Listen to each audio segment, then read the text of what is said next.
This is scale number 12. Give the resident perineal care. It's to the female resident. The supplies are a bath blanket, soap, linen protector, 2 basins, a washcloth, 6 washcloths. The linen protector that we're using, you can use a reusable one or a disposable one. I just suggest using a disposable one. It's a little bit easier. They're not as big and bulky. All right, we're gonna go ahead and start. I'm washing my hands. Knock, knock, knock. May I come in? Good afternoon. My name's Jocelyn. I'll be your student CNA. May I check your ID band, please? Thank you, Mrs. Jones. I'm here to provide to give you Pericare. What that is I'm going to go ahead and cleaning your your vaginal area. Is that okay with you? Patient says yes. All right, Mrs. Jones, I'm going to go gather my supplies. Here's your call light. If you need anything before I come back, go ahead and press it. I'm washing my hands. I exit the room. I grab my supplies. Knock, knock, knock. May I come in? Hi, Mrs. Jones. I'm back with my supplies. I'm going to go ahead and close your privacy curtain for your privacy, and I'm going to set up my supplies. You're going to put your barrier down first. Yeah, barrier down first. And I want you to remove all your supplies from your supply bag. So you'll take everything out. Lay everything out for you.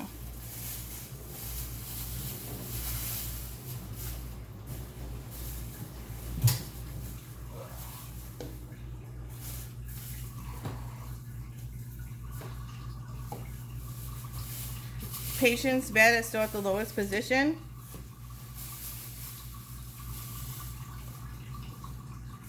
We're going to go ahead and fill the basins up with warm water.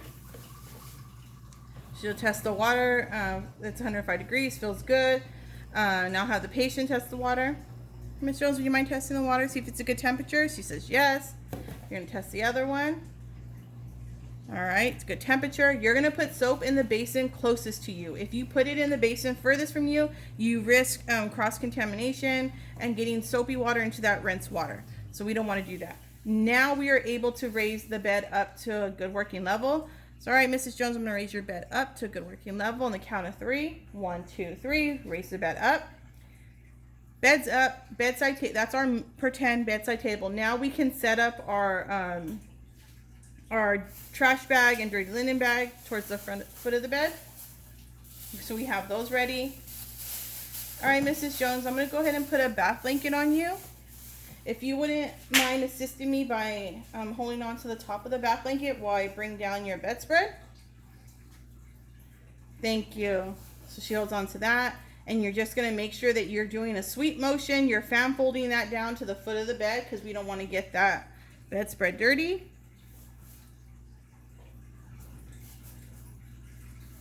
Once that is done, we're going to sanitize our hands, apply gloves. All right, Mrs. Jones, I need to go ahead and put a linen protector underneath you. It's just to protect your linen. I don't want to get them dirty. So you're going to expose the side of your patient closest to you. So you're going to fold that bath blanket over. Miss Jones, while your patient's on a supine position, you're going to instruct your patient to bend their knees, go ahead and separate their legs, and lift their hips up. You can assist them if they need it on the count of 3. 1, 2, 3. Thank you, Mrs. Jones. I'm going to slide this under. Go ahead and fold back that bath blanket. While your patient's legs are bent and their legs are separated, you're going to position that bath blanket so it's right on their knees, and you're able to see where you're going to clean. You need to make sure that your patient is covered, not only for their warmth and dignity, but also for their privacy. You don't want to be exposing that. So you're only going to uncover the perineal area. I am using a stuffed animal. The stuffed animal is pretty small. I'm not able to do that on this stuffed animal. So I'm going to remove the bath blanket so you can see what we're doing. That's only because I want you to be able to see what we're doing. So we're going to remove the bath blanket only so you can see. She has gloves on. You're going to go ahead and take a washcloth, dip it into the soapy water. Squeeze some of that excess out. You don't want it dripping.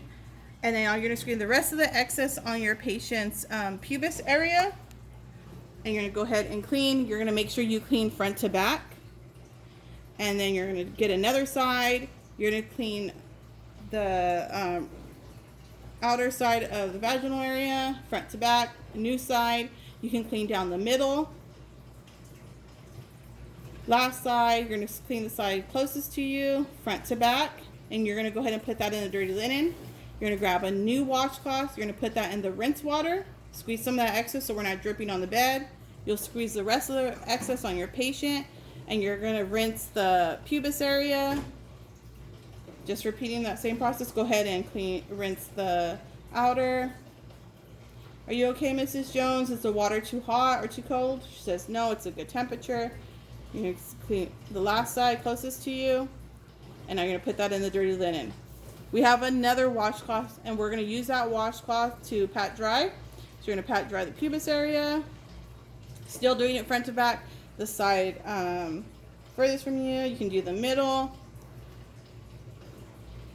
And then the side closest to you. So now we need to clean the patient's backside area. So Mrs. Jones, I'm going to go ahead, if you wouldn't mind turning to your right side, just put your left hand up, right hand across your chest, go ahead and cross your legs, and then go ahead and turn. You can hold on to the side rail. So your patient turns. And just like what we did on bedpan, it's the same thing. You're cleaning your patient front to back. You're going to take a washcloth, dip it in the soapy water, go ahead and clean down the middle, front to back. New side, you're going to go ahead and grab clean underneath the gluteal fold. Another side, the other side of the gluteal fold. And then one more time, we're going to go down the middle. Are you okay, Mrs. Jones? Is it, water good temperature? Says yes. Put that in the rinse water. Squeeze that out. Squeeze the excess on your patient. And go ahead and clean down the middle. Gluteal fold. The other side of the other gluteal fold. And then we'll do one more time down the middle.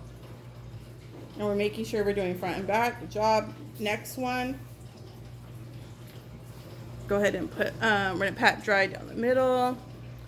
Gluteal fold. The other gluteal fold. And one more down the middle. Mrs. Jones, did you want to go ahead and stay on this on your side, or did you want to go ahead and lay back on your original position on your back? She says that she wants to be on her back. So we're going to go ahead and remove the linen protector. I'm going to roll it away from you. And we're just going to take that off and put that in our trash bag because it's disposable. We're going to remove our gloves, sanitize our hands, apply new gloves. And we're going to go ahead and, all right, Mrs. Jones, you can go ahead and roll back towards me.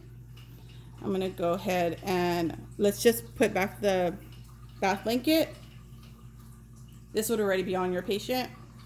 All right, Mrs. Jones, I'm going to go ahead and remove your bath blanket. If you wouldn't mind holding on to the top of your bedspread while I remove your bath blanket. Thank you.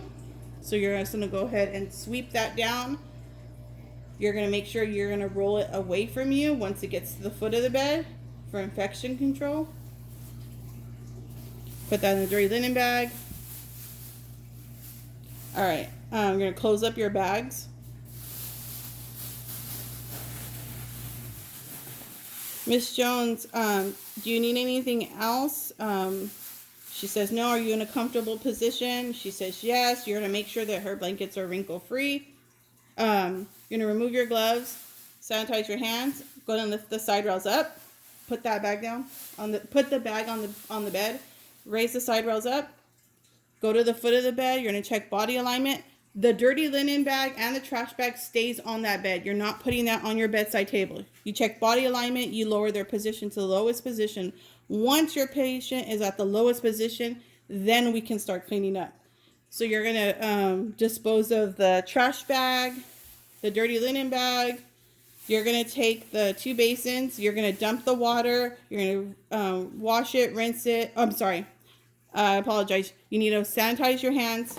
apply gloves. It specifically says on step 12 in your guys' notebook to wear gloves to clean and store equipment. So what I would do is I would just correct myself. I didn't provide infection control. I needed to wear gloves when I am cleaning and disposing equipment. So sanitize my hands, apply gloves. I'm going to go ahead and take the basins. I'm going to wash them, rinse them, dry them, stack them on the top of each other, put the soap in there. All right, Mrs. Jones, I'm going to go ahead and put your supplies in your bedside cabinet. I'm going to throw away my barrier. I'm going to remove my gloves, sanitize my hands. Mrs. Jones, is there anything else you need? She says, no, you're going to put the bedside table near your patient. Are you able to reach your bedside table? She says, yes. You have your water pitcher, your water, everything you need. If you don't need anything, Mrs. Jones, here's your call light. I'll be back later to check on you. I'm going to open the curtain, wash my hands, report, record, and recheck.